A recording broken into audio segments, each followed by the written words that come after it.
and I think we can get started. Thank you very much, Mark, for joining us. Great.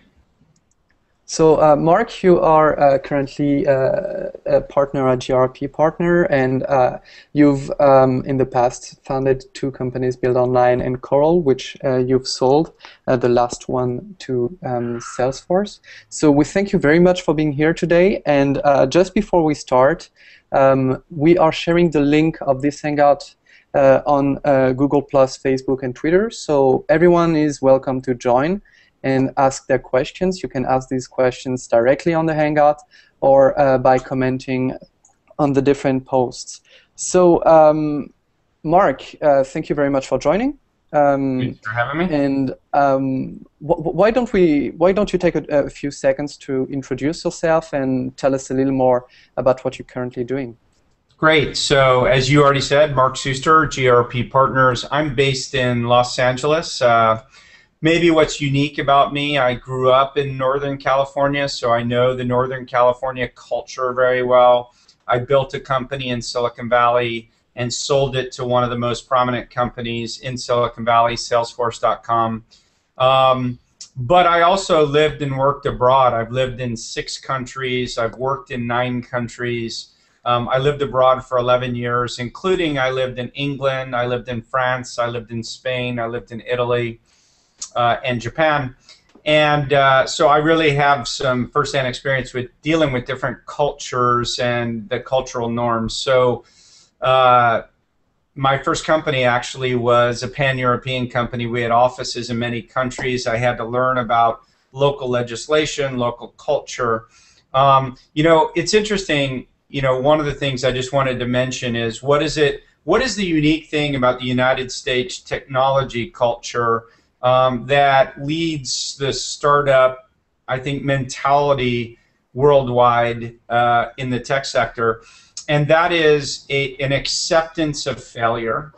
And I know we all talk about it, and governments everywhere talk about it, but if I take France, for example, if you fail in France, there's legislation that means that you can face personal lawsuits. And so by definition, that makes it harder to be an entrepreneur. If you don't have flexible workforces where you can hire people and if things don't work, contract really easily, it makes it very hard to want to try.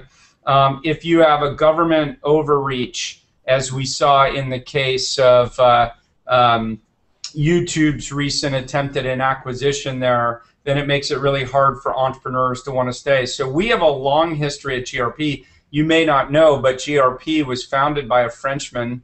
And our initial capital came from Carrefour, which is a French company.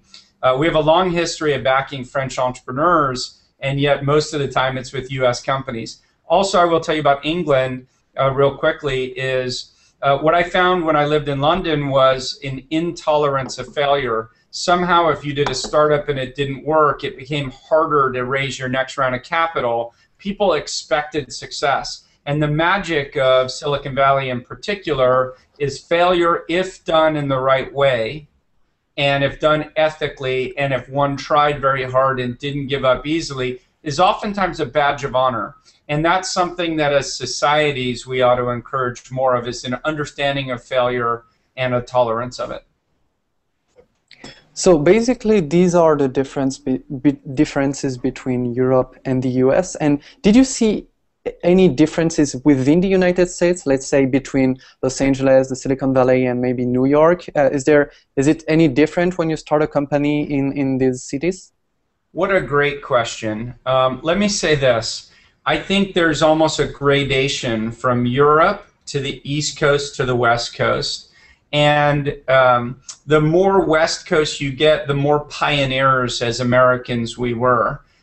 What I can tell you growing up in California, my father's from South America. My family's Jewish. My dad was bilingual. Nobody ever asked me any of that. No one ever asked me in California, what did my dad do? Where did he go to school? What is my religion? What is my background?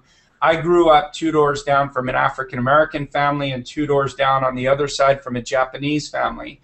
And it's just this melting pot where nobody really cares about your past and your history. when I lived in England, and I'll come back to your question about the United States, when I lived in England and my first son who was born there and we applied to preschool, on the preschool forms it asked religion. And I thought, that's kind of strange. What the F do you need to know about my religion to gain acceptance in a preschool?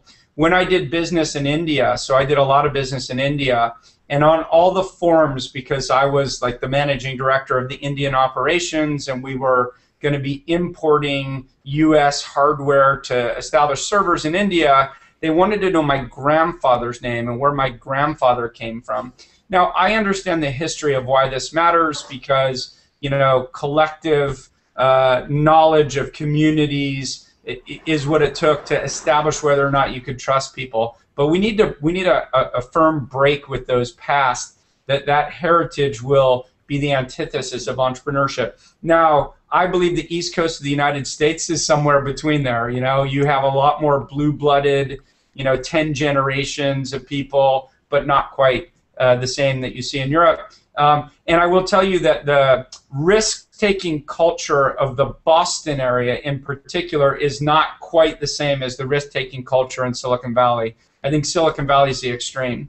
I think Los Angeles is a lot more like Silicon Valley. What you may not know is that Los Angeles has the most number of startups in America, the most number of creative professionals in America. We graduate more engineers in Southern California than we do anywhere else in America.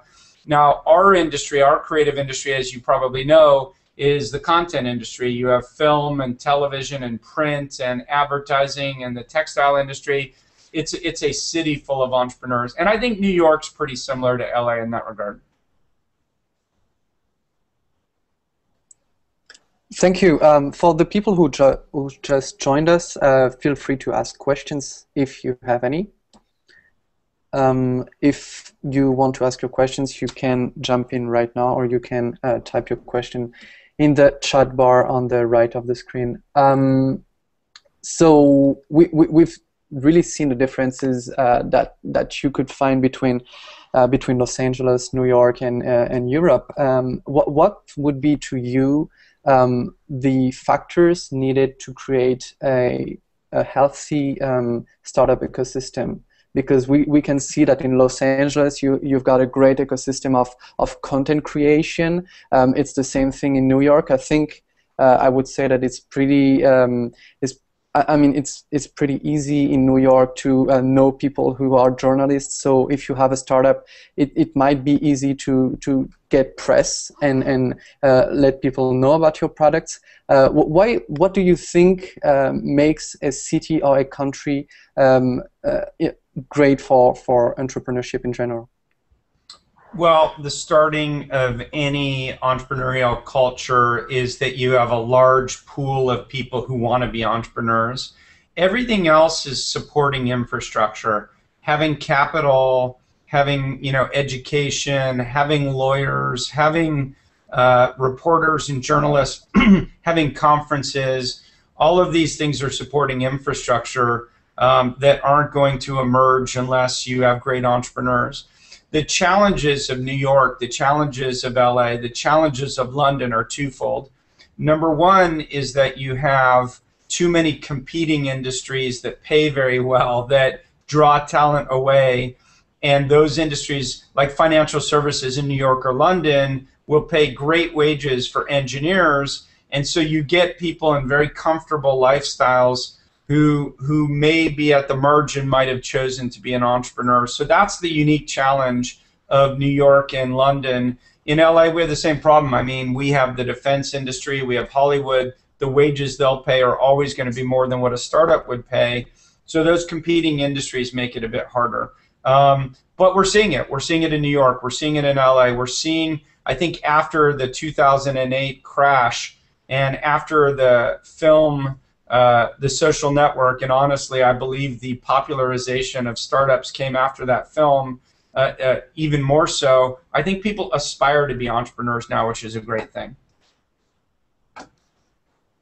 Okay, thanks. We have a first question from Rémi Bigot, and it's really regarding what countries? I mean, you talked about France at the beginning of the video, and the difference between France and the US in terms of failure. There is a part of the city in part of France in the south, which is called Sofia Antipolis, and which was really started as, for the French government as a way to, aspire technology and entrepreneurship in general. Have you come back there? Have you been there? Well, you may or may not know, but I lived in Antibes, and my office was in Sofia Antipolis, so I know the area very well.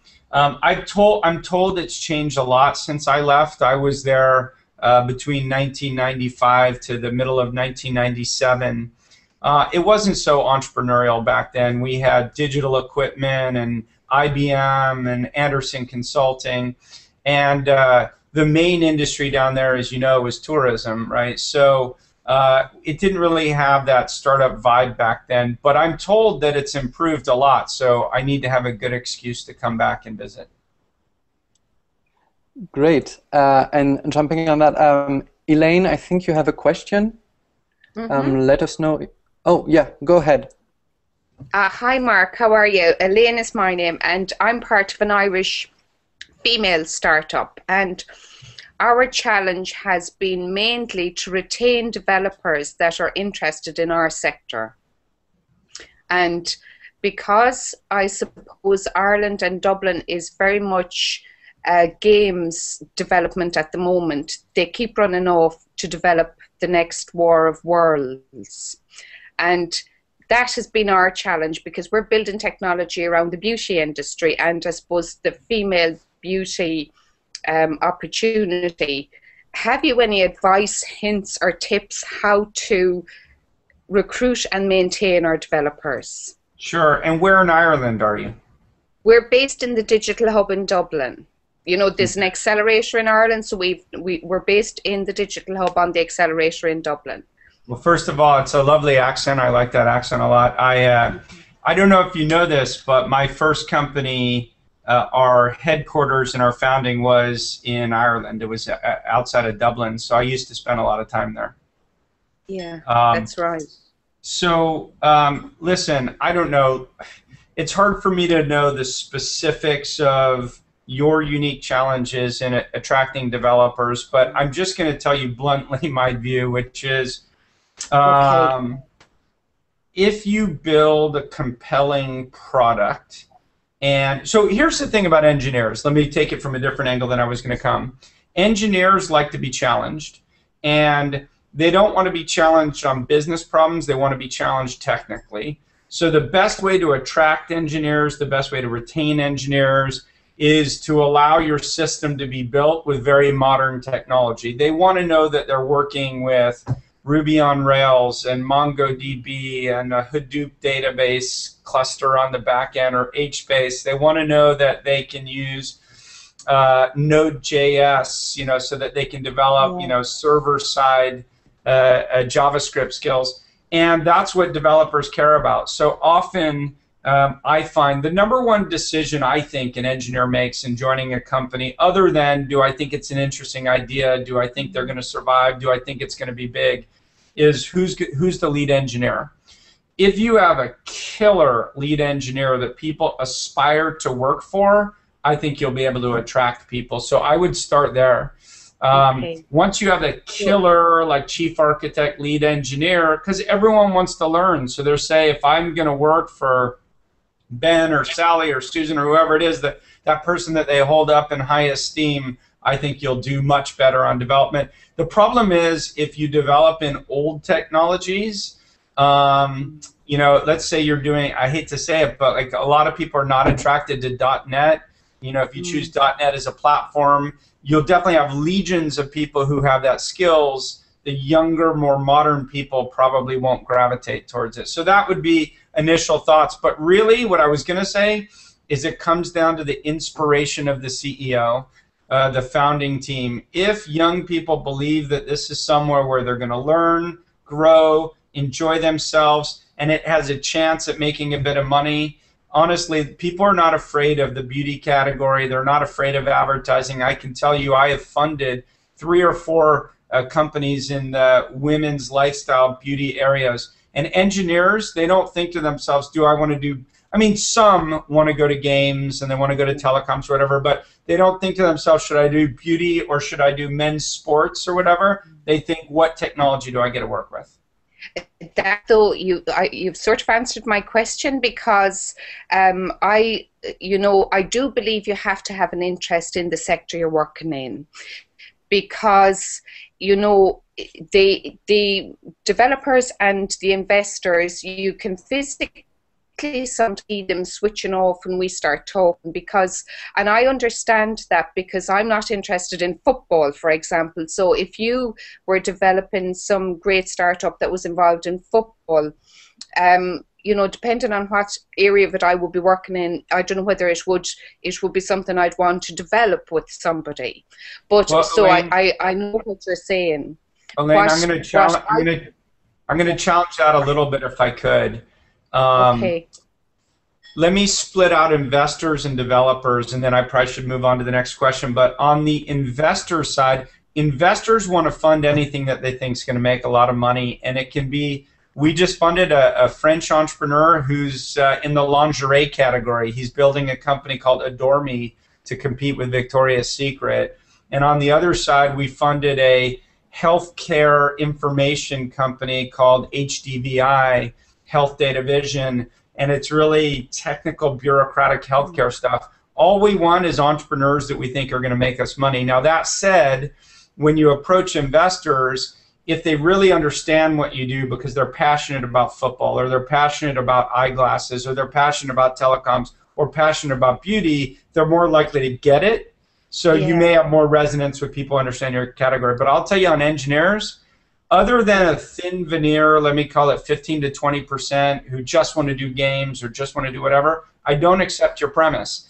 The engineers want to work for places where they believe are going to solve challenging technical problems, where they can look up at a chief architect and say, is that someone I respect and I'm going to learn for, and do I think this is going to be a big company? And there's many great engineers working in beauty.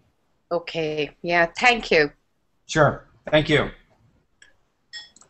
So we have a next question again from Remy. Remy, do you want to jump in if you have a microphone?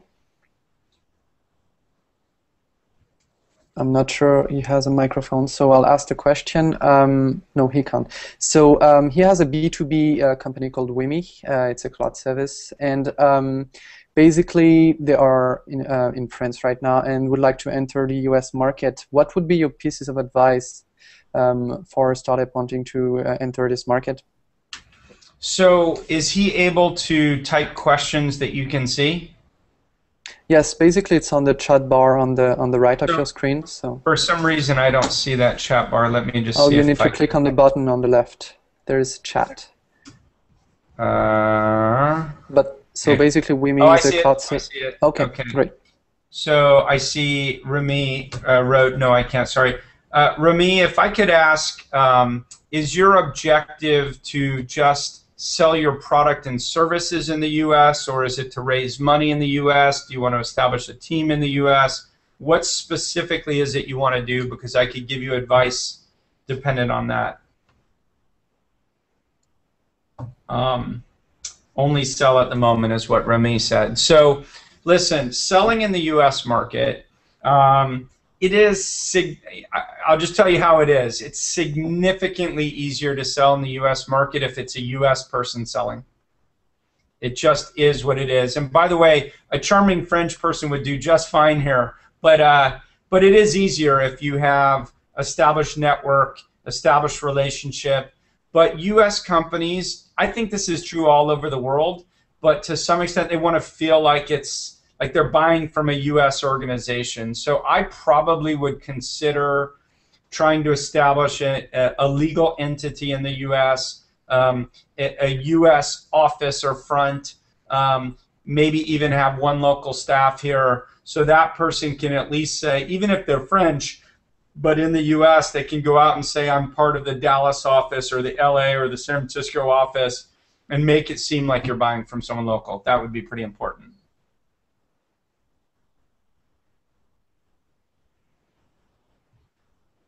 Next question. Okay, does anyone have any other questions? If not, I would like to drive the conversation back to the sharing economy and to the whole concept of sharing. Actually, the two businesses you had were much on the collaboration and on sharing information. My question is, where do you see collaboration and sharing being relevant over the next few years? What are the areas you think will be impacted by this sharing and collaboration movement we're seeing to grow? Okay, that's a good question. Let me say this. I believe that the great thing about the internet, not to be cliche, but the great thing about the internet and technology is that it's democratizing. Democratizing in a way that is the antithesis of the 1850s.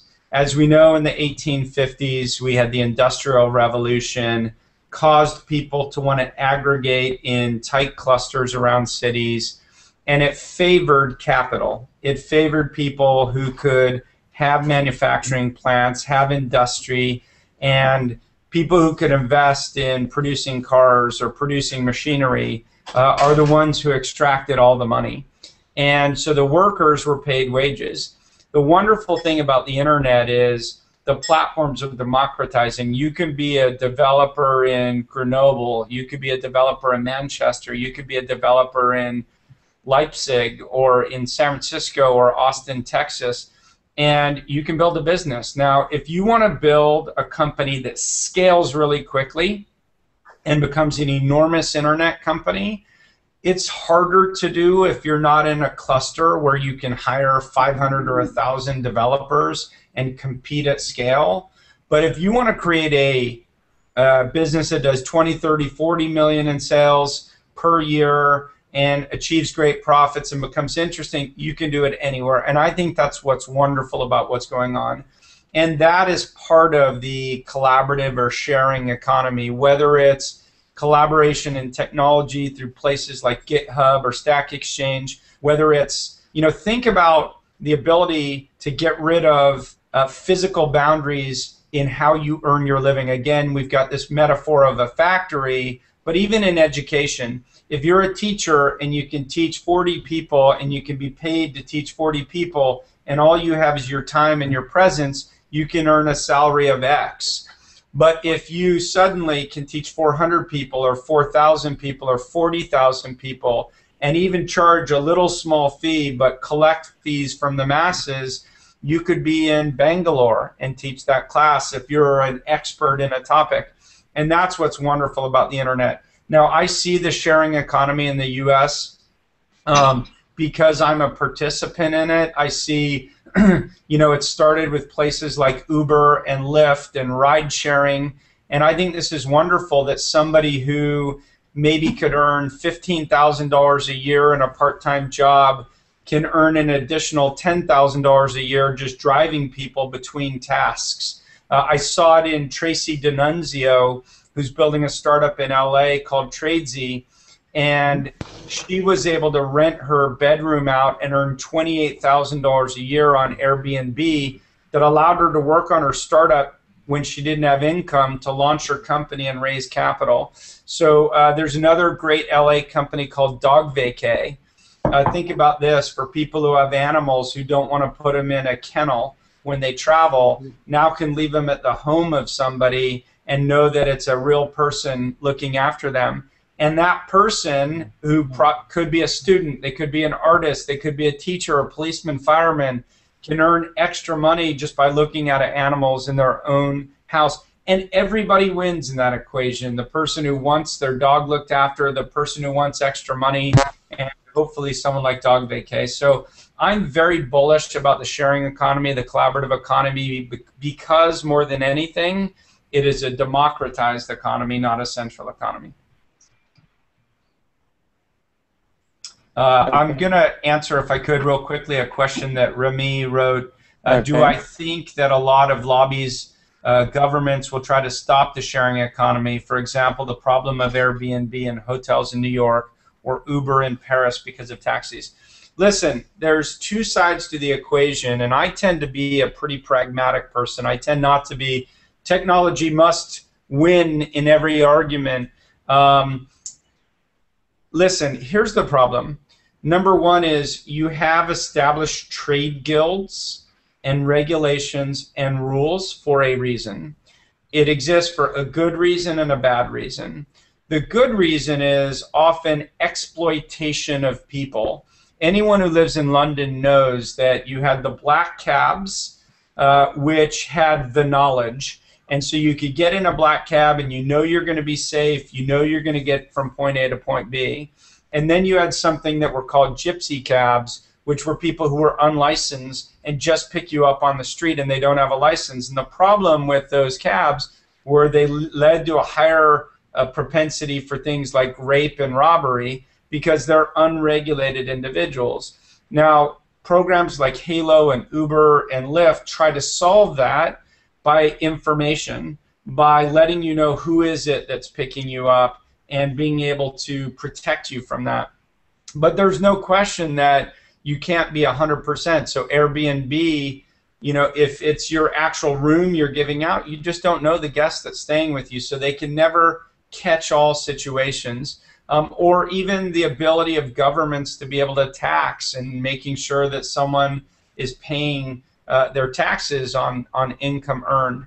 So there's a natural tension between government wanting to protect the nanny state, government wanting to tax and be able to provide services back to people, and innovation and wanting to create the sharing economy.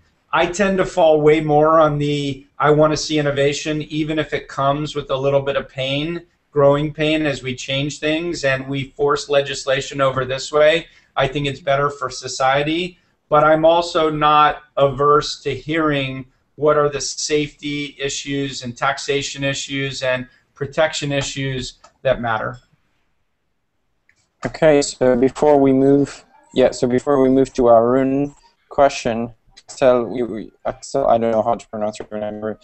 You did want to ask a question. You can ask with your mic. Can you hear me? If you have. Mark, can Yes. you hear me? Okay, good. So the question I was asking is, do you believe that with the abundance of meta information you have, that's social qualification of content snippets that are being shared through all kinds of platforms, not only on Twitter and Facebook, there's in fact so much information that's available that there might actually be a real alternative to the way search engines work. And so you wrote in a post a year or two back that you were amazed that there was still not a really updated solution to the problem of social bookmarking.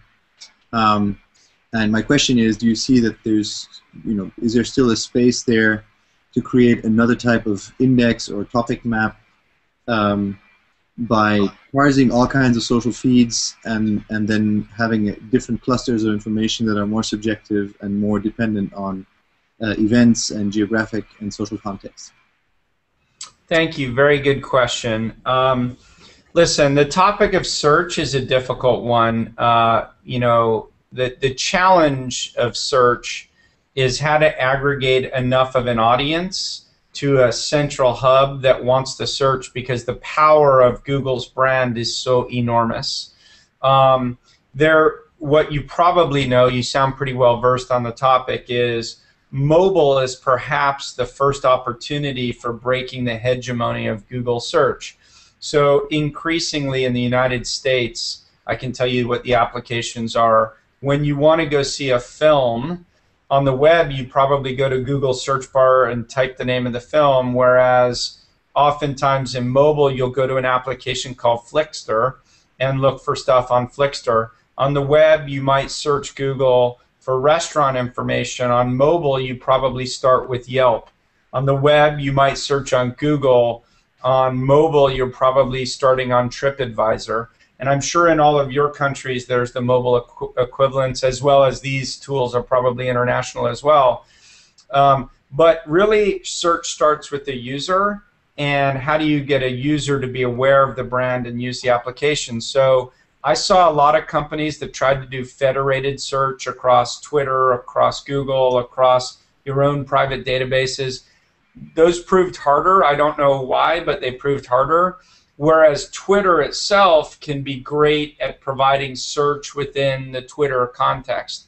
And then finally, I would point you at the search problem. There are people who are approaching it a different way. There's a company based in LA called Factual.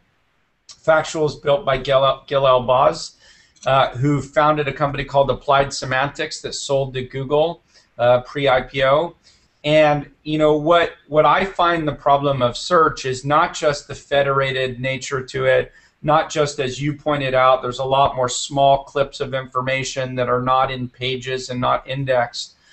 But the problem in search today is that any interesting term, travel, medical information, product information, there's so much crap between you and the information you want because there's so much money to be made by gaming search that when you go to Google, you're not finding the real information you want anymore. You're finding a meta aggregator who will then try to drive you to that end traffic. That's a real problem for Google. I think it's a real opportunity for someone to disrupt.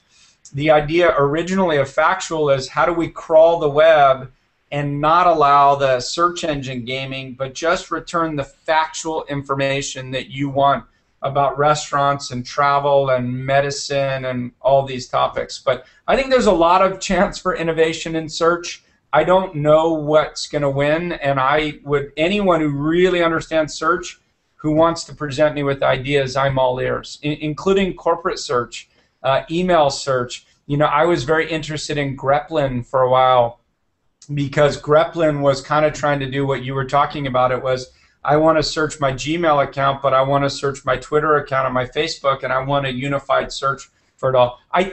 Long answer to a short question, I think there are opportunities. Thanks. We'll ping you. Okay. Okay, thanks. Next question, I think it's from Arun Rao. It's a question regarding lean startup. So basically the question is, do you think many people are becoming entrepreneurs because of the false glamour and misunderstanding the lean startup moment, and it's okay to try something for just 1 or 2 months and then give up? So it's an interesting question regarding, I mean, it's much easier to obviously start a company these days, and so what's your take on being lean versus when it's the correct time to start and to stop? So Aaron, thank you for the question. I would say to you 2 things. One is yes, in answer to your question. I think anytime there's money and glamour, you get a lot of false people entering industries. I saw it in the late 90s. Every banker, every consultant, every person who had their, they came out of the top schools and they had their well-paying salaries, and suddenly all these entrepreneurs were making tons of money. They all quit their jobs to become that. And yet, so those people, like in their core, are not entrepreneurs. They're not deeply committed to solving a problem in the long run, and be damned whatever commercial consequences of this. I just have a mission to do what I want to do, which are the best type of entrepreneurs in my opinion. And yes, in 2013 we're back there again. You know, we had the success of Facebook and Instagram, now Tumblr, and these very big public excuse me, successes, and then, as I said, the creation of The Social Network, the movie that glamorizes it, and also we now have millennials, you know, 20-something people that always grew up with technology. So the interesting thing is reporters, TV personalities, celebrities, all young people now have grown up with technology. So the technology, they're using it every day. They're part of it. They use Instagram. They're experimenting with Path or whatever product. And so a lot more people are getting in for the wrong reasons. And I think trying to get rich quick is the wrong reason to be an entrepreneur, because very few people actually do. And therefore you're up for great disappointment. But the second thing I would point out is I think we're in for the next 100 years of, as I said, federated, decentralized economies where you don't need to have huge successes You don't need industrial scale to build your lifestyle. So you can be a graphic artist in, I don't know, Mumbai. You can be a film producer in Jakarta and still earn a living. I think Thomas Friedman, a U.S. author, nailed it when he said the world's now flat, and you can live where you want to live, work where you want to live, and earn a good living, and build an entrepreneurial business that can be successful on the terms not defined by Silicon Valley. I probably have time for one or two more questions, if that's okay. Definitely. So, does anyone have a question? I think I've heard. Yeah. Okay. So just as a segue to the investment part of GRP Partners, could you maybe give us a quick overview of the startup that you've been investing in, and what basically you are looking for in new startups and new investments? Sure. Well, anything I say will come across as cliche, but the absolute truth is I'm looking for super passionate, smart, hardworking entrepreneurs who believe that they're solving a problem, that they can articulate to me why this is going to be valuable and big, and why they have the right skill sets and team members to solve the problem. At the earliest stages, I have a bias towards Southern California because that's where I can be the most helpful. That's where I know all the talent, all the companies. I can spend regular time. I can be helpful. That said, one of the most interesting companies I funded is based out of England. And the fact that I lived in England for so long makes me feel I understand the cultural norms and biases and talent better than I otherwise would. So I'm open to funding in England. I'm open to funding nationwide in the US, but usually the earliest stage companies are going to be in Southern California, and usually a B round is more likely to be elsewhere.